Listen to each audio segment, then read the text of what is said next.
विधानसभा चुनाव के पहले चरण में 43 सीटों पर होने वाले चुनाव के लिए आज अधिसूचना जारी होने के साथ ही नामांकन प्रक्रिया शुरू। 25 अक्टूबर तक दाखिल कर सकेंगे नामांकन के पर्चे। विधानसभा चुनाव को लेकर राजनीतिक हलचल तेज, चुनावी परिदृश्य होने लगी साफ। एनडीए के प्रमुख घटक दल भाजपा आज जारी कर सकती है प्रत्याशियों की पहली सूची। इंडी गठबंधन में सीट शेयरिंग को लेकर घटक दलों की महत्वपूर्ण बैठक आज। झामुमो के कार्यकारी अध्यक्ष हेमंत सोरेन, कांग्रेस के प्रदेश प्रभारी गुलाम अहमद मीर और राजद नेता तेजस्वी यादव होंगे शामिल।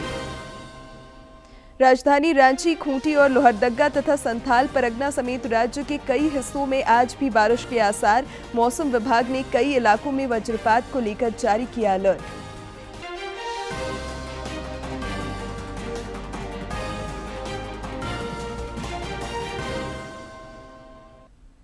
नमस्कार, खबरें झारखंड में आपका स्वागत है। मैं हूं शिवानी कुमारी और अब समाचार विस्तार से।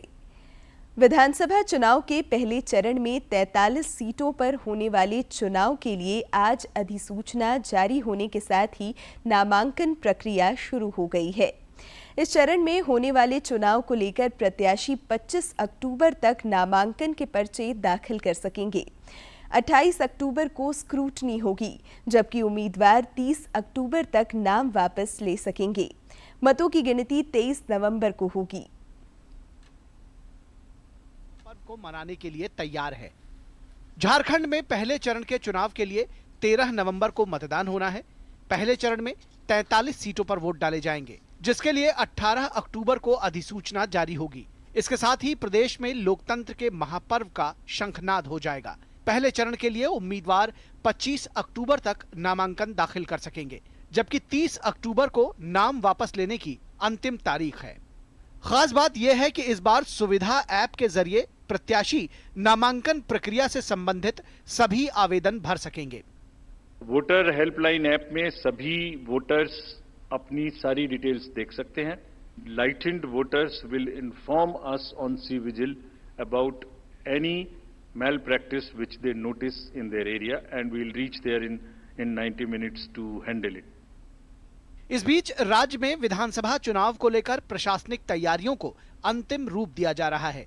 राज्य के मुख्य निर्वाचन पदाधिकारी के रवि कुमार ने जिला निर्वाचन पदाधिकारियों और राजनीतिक दलों के साथ बैठक कर निष्पक्ष चुनाव पर जोर दिया। राज्य में आचार संहिता का भी सख्ती से अनुपालन कराया जा रहा है और सार्वजनिक स्थलों पर लगे पोस्टर्स और बैनर्स हटाए जा रहे हैं। Money power, muscle power, miss information, model code of conduct, ये तीनों का इन्फोर्समेंट के लिए बात की थी कमीशन। उसके बारे में उस संबंध में झारखंड में भी पूरा तरफ से हम लोग को सख्ती से लागू करेंगे। चुनावों को लेकर एनडीए और इंडी गठबंधन कमर कस चुका है। सीट शेयरिंग से लेकर तमाम सियासी दावपेच और मतदाताओं को रिझाने के लिए भी तैयारियां जोर शोर से की जा रही हैं। 365 दिन पार्टी लगातार काम करती है, जनता के बीच में रहती है। अगर आप देखें पार्टी के कार्यक्रमों को तो हम नहीं समझते कोई पॉलिटिकल पार्टी इतना काम करती है। पूरी तरह हम लोग विधानसभा चुनाव के लिए तैयार हैं। हम लोग के सामने गठबंधन सरकार की बहुत सारी उपलब्धियां हैं, अनगिनत उपलब्धियां हैं जो एक एक जनता जानती है।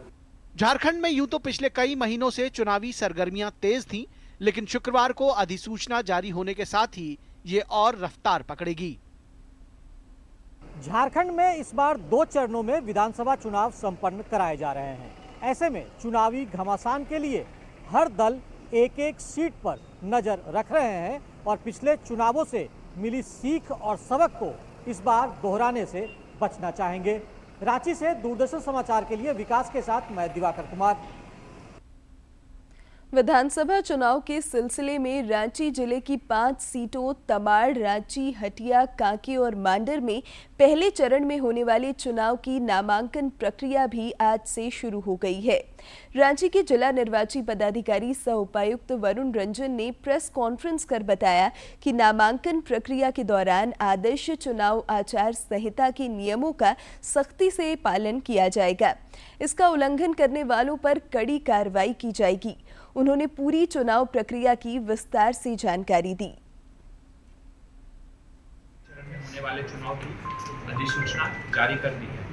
रांची जिले में प्रथम चरण अंतर्गत 58 तमाड़, 63 रांची, 64 हटिया, 65 कांके एवं 66 मांडर विधानसभा निर्वाचन क्षेत्र हेतु अधिसूचना आज दिनांक 18 अक्टूबर 2024 को जारी की जा रही है, जिसके मतदान की तिथि दिनांक 13 नवंबर 2024 को निर्धारित है। Schedule for general election to the legislative assembly of Jharkhand phase 1 में 58 तमाड़, 63 रांची, 64 हटिया, 65 कांके एंड 66 मांडर विधानसभा क्षेत्र है। Date of issue of notification 18 October 2024, last date of making nomination 25 October 2024, date of scrutiny 28 October 2024, last date of withdrawal 30 October 2024, date of poll 13 November 2024 and date of counting 23 नवंबर 2024। राज्य के मुख्य निर्वाचन पदाधिकारी के रवि कुमार ने विधानसभा चुनाव के दौरान आवश्यक सेवाओं से जुड़े और निर्वाचन कार्य में लगे कर्मियों का पोस्टल बैलेट से मतदान सुनिश्चित करने का निर्देश दिया है। श्री कुमार ने कल सभी जिलों के पोस्टल बैलेट के नोडल पदाधिकारियों के साथ वीडियो कॉन्फ्रेंसिंग के माध्यम से आवश्यक सेवाओं के पदाधिकारियों से समन्वय स्थापित करते हुए सूची मांगने का निर्देश दिया।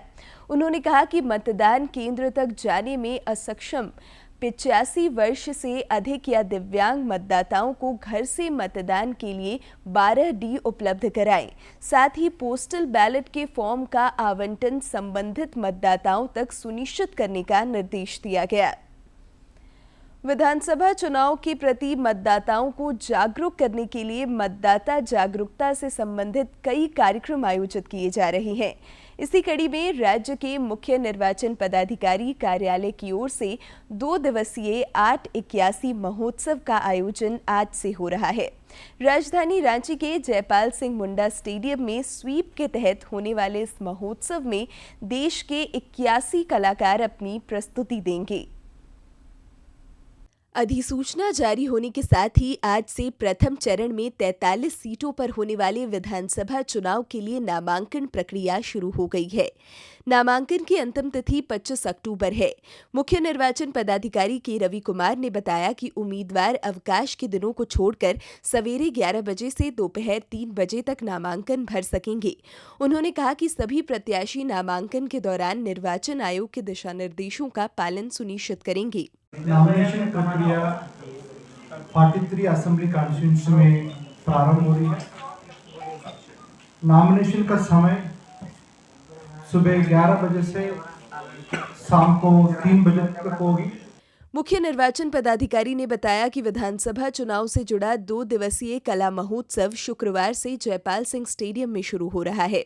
महोत्सव में विभिन्न राज्यों के कलाकार झारखंड के 81 विधानसभा क्षेत्रों से जुड़ी सांस्कृतिक सरोकार पर अपनी कला का प्रदर्शन करेंगे। इस अवसर पर कई तरह की सांस्कृतिक गतिविधियां भी होंगी।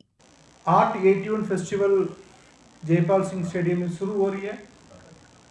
इसमें 81 नामी आर्टिस्ट वो भाग लेंगे। 81 असेंबली कॉन्स्टिट्यूंसी का उनका थीम में अपने कलाकार का दिखाएंगे। इसमें आम वोटर भी आमंत्रित है। वहाँ पर उनका अपने चित्रकला का दिखाने के लिए भी व्यवस्था है। वहाँ पर कल्चरल कुछ प्रोग्राम भी दिया जा रहा है। विधानसभा चुनाव को लेकर राज्य भर में प्रशासनिक गतिविधियां तेज हो गई हैं। साथ ही विधानसभा चुनाव में वोटरों की भागीदारी बढ़ाने के लिए भी विशेष प्रयास किए जा रहे हैं। विधानसभा चुनाव में युवा मतदाताओं की 100% भागीदारी सुनिश्चित करने के लिए पूर्वी सिंहभूम जिला में प्रशासन द्वारा निर्वाचन साक्षरता क्लब ELC के सदस्यों का 1 दिवसीय कार्यशाला का आयोजन किया गया। रविंद्र भवन सभागार में आयोजित कार्यशाला में जिला निर्वाचन पदाधिकारी सह उपायुक्त अनन्य मित्तल ने युवा मतदाताओं के बीच जागरूकता अभियान चलाने का संदेश दिया। उन्होंने कहा कि ELC गठन युवाओं का 100% मतदान सुनिश्चित करने के लिए किया गया है। मौके पर उपायुक्त ने 6 मतदाता जागरूकता रथ को भी रवाना किया। यह रथ जिले के शहरी एवं ग्रामीण इलाकों में जाकर लोगों को मतदान के प्रति जागरूक करेगा। तो उनको दिया है ताकि इस बार भी हम लोग एक अच्छी परसेंटेज ऑफ वोटिंग प्राप्त कर सकें। साथ ही साथ सभी को हम लोग अवेयर कर सकें कि वोट के क्या महत्व है। इसके साथ साथ हम लोगों ने आज electoral literacy clubs, campus ambassadors, साथ ही साथ हमारे skill training centres, high schools और हमारे जितने भी टाटा के ट्रेनिंग सेंटर्स हैं उनके साथ भी बैठक करी।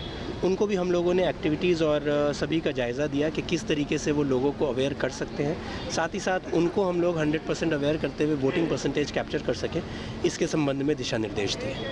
ये हमने 6 क्षेत्रों में रवाना किए हैं। हमने जागरूकता रथ सभी असेंबली कॉन्स्टिट्यूंसीज़ में ये घूमेंगे और लोगों को अवेयर करेंगे कि हम लोगों की वोटिंग डेट 13 नवंबर 2024 है और अब आने वाले समय में हम लोग को मैक्सिमम वोटिंग परसेंटेज कैप्चर करना है।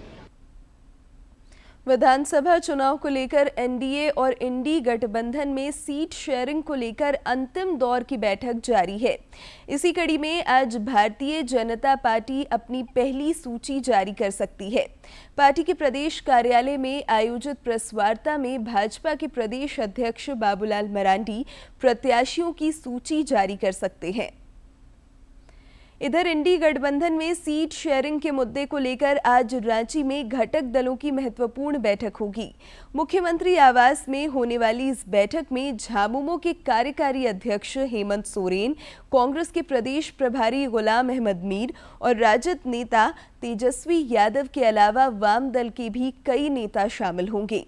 बैठक में सीट शेयरिंग तय होने के बाद सभी घटक दल अपने प्रत्याशियों की सूची जारी करेंगे।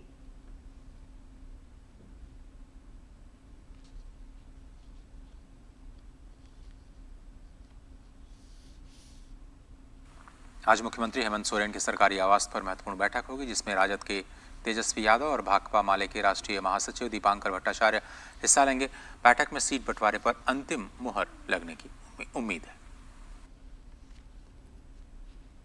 झारखंड प्रदेश राष्ट्रीय जनता दल की संसदीय बोर्ड की बैठक में 22 सीटों पर चुनाव लड़ने पर सहमति बनी। इस बैठक में सर्वसम्मति से पार्टी के राष्ट्रीय अध्यक्ष लालू प्रसाद यादव को सभी उम्मीदवारों और सीटों के चयन के लिए अधिकृत करने का निर्णय लिया गया। राज्य में चुनाव आदर्श आचार संहिता लागू होने के बाद से अब तक 47 लाख रुपए से ज्यादा के अवैध सामान और नकदी जब्त किए जा चुके हैं।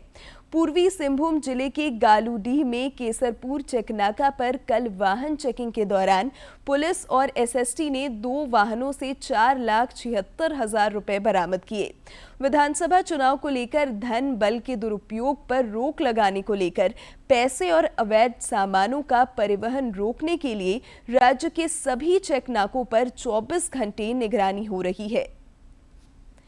प्रवर्तन निदेशालय ईडी ने टेंडर घोटाला मामले में पूर्व ग्रामीण विकास मंत्री और जेल में बंद आलमगीर आलम तथा उनके आप्त सचिव संजीव लाल के खिलाफ भ्रष्टाचार निवारण अधिनियम के तहत प्राथमिकी दर्ज कर कार्रवाई करने की अनुशंसा की है।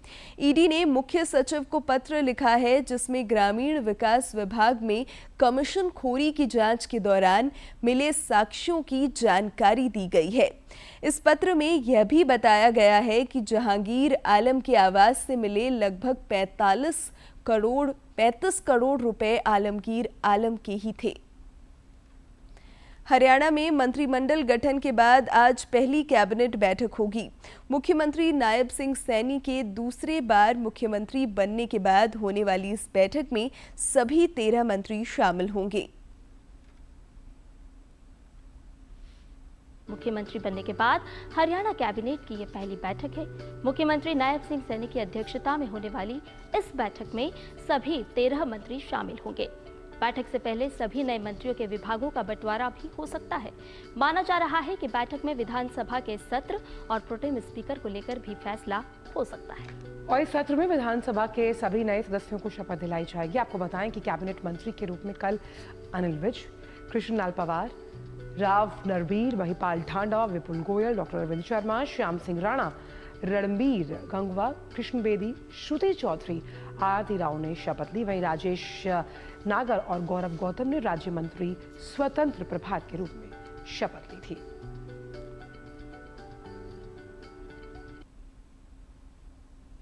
सर्वोच्च न्यायालय के मुख्य न्यायाधीश DY चंद्रचूड़ ने लेडी जस्टिस की एक नई प्रतिमा का अनावरण किया है, जिसमें उनकी आंखों पर से पट्टी हटा दी गई है और तलवार की जगह संविधान को रखा गया है।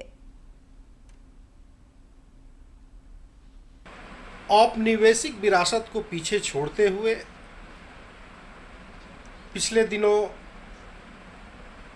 भारत के सर्वोच्च न्यायालय के माननीय न्यायमूर्ति DY चंद्रचूड़ ने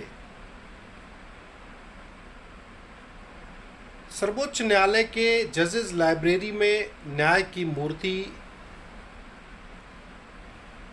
का अनावरण कर, जिनके आंखों की पट्टी खुली हुई है और हाथ में संविधान की किताब, यह संदेश देता है कि कानून अंधा नहीं है और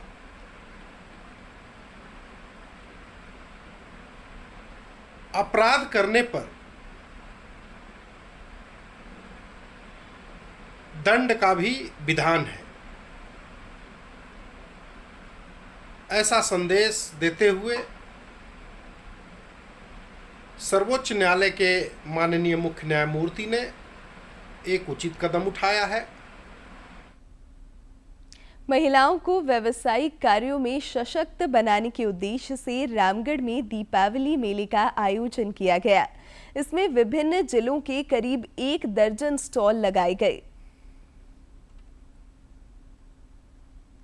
मारवाड़ी महिला समिति रामगढ़ शाखा के तत्वावधान में रामगढ़ के एक निजी सभागार में दीपावली मेले का आयोजन किया गया है। मेले में रांची, धनबाद, बोकारो, गिरिडीह एवं रामगढ़ जिले की मारवाड़ी महिलाओं के द्वारा तैयार किए गए उत्पादों के स्टॉल लगाए गए हैं। मेले का उद्घाटन DAV स्कूल की पूर्व प्राचार्य उर्मिला शर्मा ने किया। उन्होंने बताया कि दीपावली उत्साह का त्योहार है। इस मेले का उद्देश्य महिला उद्यमियों को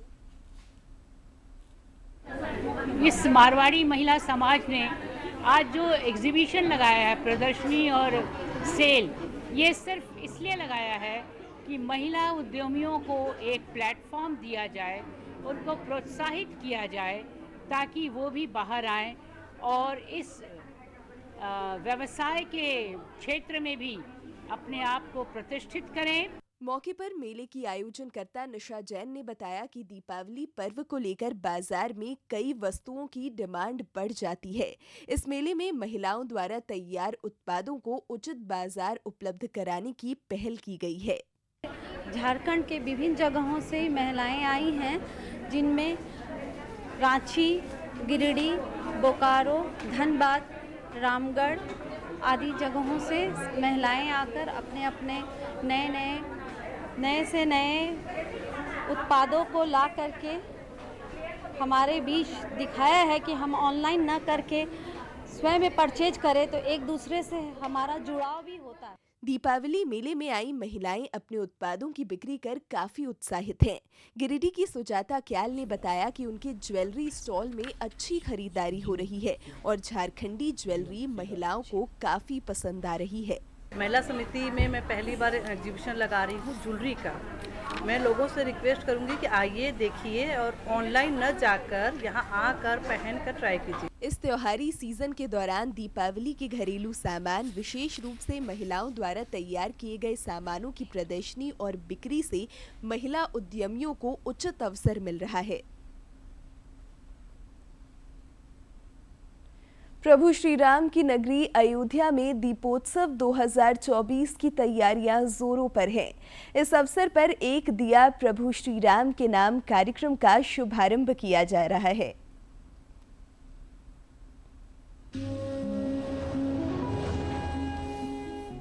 प्रभु श्री राम की नगरी अयोध्या में दीपोत्सव 2024 की तैयारियां जोरों पर है। दीपोत्सव कार्यक्रम अयोध्या की विशेष पहचान है। कार्यक्रम को खास बनाने के लिए इस बार एक दिया प्रभु श्री राम के नाम कार्यक्रम का शुभारंभ किया गया है। पिछले कुछ वर्षों से अयोध्या में सरयू के तट पर दीपोत्सव का भव्य आयोजन किया जाता है। अयोध्या विकास प्राधिकरण की निगरानी और देखरेख में कार्यक्रम का आयोजन किया जाएगा। सरयू के कुल 55 घाटों पर राम की पैड़ी के दोनों घाटों पर 80% मार्किंग का काम पूरा हो चुका है। बाकी 20% पर तेजी से काम चल रहा है। कार्यक्रम में 25 लाख दीपों को प्रज्वलित किया जाएगा। इस साल 30 अक्टूबर को दीपोत्सव का आयोजन किया जा रहा है। देश विदेश से बड़ी संख्या में श्रद्धालु महापर्व में भाग लेंगे। ऑनलाइन माध्यम से दिए का दान के द्वारा भी भक्त इसमें भाग ले सकते हैं और उनके घर पर कार्यक्रम के बाद प्रसाद पहुंचा दिया जाएगा। डॉक्टर राम मनोहर लोहिया अवध विश्वविद्यालय प्रशासन ने कुलपति के निर्देशन में दीपोत्सव के भव्य आयोजन को लेकर 22 समितियां गठित की हैं। इसके अलावा राम की पैड़ी समेत घाटों पर मार्किंग के कार्य को भी तेजी से आगे बढ़ाया जा रहा है। एक दिया प्रभु श्री राम के नाम कार्यक्रम में भाग लेने वाले विदेशी श्रद्धालुओं को प्रतिफल के रूप में प्रसाद भेजा जाएगा। प्रसाद को उत्तर प्रदेश राज्य ग्रामीण आजीविका मिशन के द्वारा निर्मित किया जाएगा। इसके अलावा अन्य चीजों के आयोजन के लिए विभिन्न प्रकार की समितियों का गठन किया गया है और इसके लिए युद्ध स्तर पर कार्य जारी है। Bureau report, DD news. आइए सीधे चलते हैं प्रदेश भाजपा कार्यालय। वो सरसा का अनुसार जमशेदपुर वेस्ट और तमार जनता दल यू लड़ेगा। ये 2 सीट जनता दल यू लड़ेगा और हम निश्चित है कि जनता दल यू ही अपना पार्टी का नाम घोषित करेगा। लोक जनशक्ति पार्टी 1 सीट में चुनाव लड़ेगा, वो होगा 17 से लोक जनशक्ति पार्टी चुनाव लड़ेगा। 17 थोड़ा मेरा हिंदी कच्चा है और तो मैं आप लोगों को पहले वो आसाम की टोन भी है वो। तो वो सीट से लोक जनशक्ति पार्टी लड़ेगा और बाकी सीट में 1-2 सीट का एक भी सीट छोड़ के बाकी सीट में स्वाभाविक है भारतीय जनता पार्टी लड़ेगा। यही सीट का एक मोटा मोटी जो डिस्ट्रीब्यूशन है, जनता दल यू 2, लोक जनशक्ति पार्टी 1, आसू 10 और बाकी सीट ऐसा नहीं है कि बीजेपी ही लड़ेगा, कहीं कुछ सरसा में 1-2 इधर उधर हो सकता है, पर मूलतः यही फिक्सा है। अभी आप सुन रहे थे विधानसभा चुनाव सह प्रभारी हेमंत बिस्वा शर्मा को, जो प्रेस वार्ता संबोधित कर रहे थे। जामताड़ा जिले के नारायणपुर धनबाद मुख्य सड़क पर पंदनी गांव के समीप कल शाम पिकअप वैन के पलट जाने से 2 मजदूरों की मौत हो गई, जबकि 8 से अधिक मजदूर जख्मी हो गए। नारायणपुर के प्रखंड विकास पदाधिकारी मुरलीधर यादव ने बताया कि 7 मजदूरों को प्राथमिक उपचार के बाद जामताड़ा अस्पताल, जबकि एक गंभीर रूप से जख्मी मजदूर को धनबाद रेफर किया गया है। सवारी गाड़ी जो है पलटने से कुछ लोग घायल हुए थे, 10 आदमी। तक 2 लोगों की डेथ हो गई थी। 8 आदमी जो घायल थे उनको इलाज के लिए 7 आदमी को जामताड़ा भेजा गया है, 1 आदमी को धनबाद भेजा गया है बेहतर इलाज। रांची के बांडर में 2 दिवसीय ऐतिहासिक राजकीय मुड़मा जतरा मेला आज से शुरू हो रहा है। मेले के उद्घाटन समारोह में मुख्यमंत्री हेमंत सोरेन और जनजातीय मामलों के केंद्रीय मंत्री जुएल ओराम शामिल हो सकते हैं। और अब बात मौसम की। राजधानी रांची, रामगढ़, खूंटी और लोहरदगा तथा संथाल समेत राज्य के कई हिस्सों में आज भी हल्के और मध्यम दर्जे की बारिश होने के आसार हैं। मौसम विज्ञान केंद्र रांची ने इस दौरान कई इलाकों में वज्रपात की भी आशंका व्यक्त की है। बंगाल की खाड़ी में बने निम्न दबाव की वजह से मौसम में यह बदलाव देखने को मिल रहा है। हालांकि 19 से 22 अक्टूबर तक मौसम साफ रहने की संभावना है, लेकिन 23 अक्टूबर से फिर बारिश होने का पूर्वानुमान है। कारोबार जगत की खबरों को देखते हैं फटाफट अंदाज में। आरबीआई ने नियम से ज्यादा ब्याज वसूलने वाली 4 नॉन बैंकिंग फाइनेंस कंपनियों पर बड़ी कार्रवाई की है। आरबीआई ने Asirvad micro finance limited, Arohan financial services limited, DMI finance private limited और नवी फिनसर्व लिमिटेड कंपनियों के लोन सैंक्शन और वितरण करने पर रोक लगा दी है। ये निर्णय 21 अक्टूबर के कारोबारी दिन के अंत से प्रभावी होगा।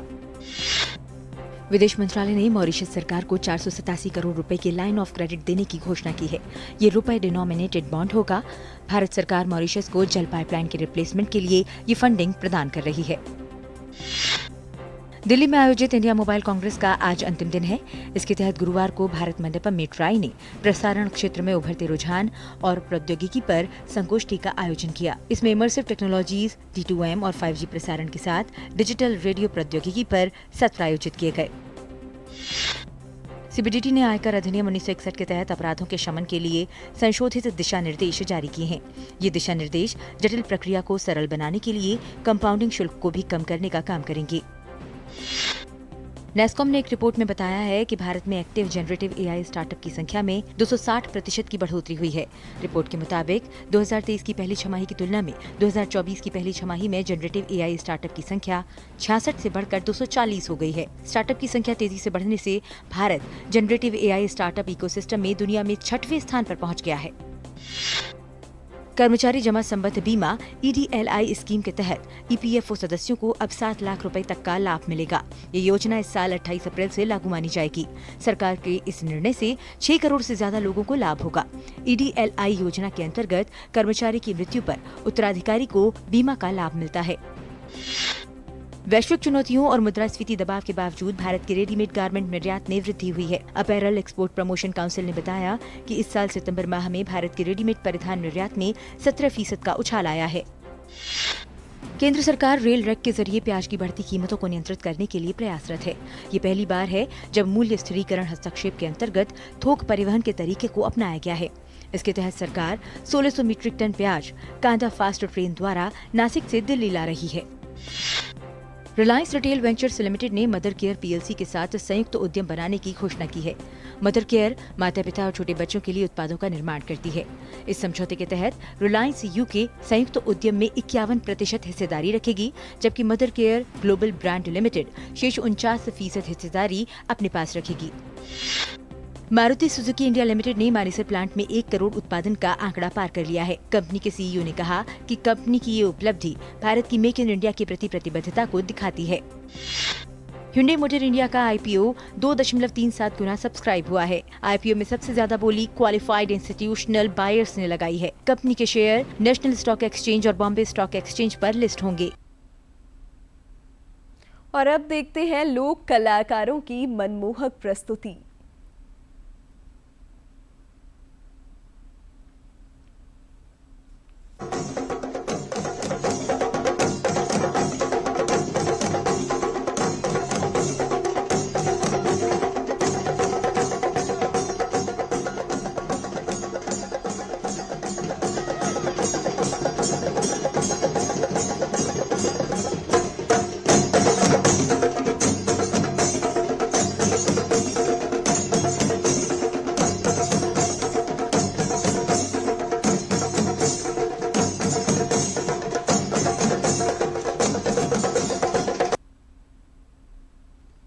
अंत में मुख्य समाचार एक बार फिर।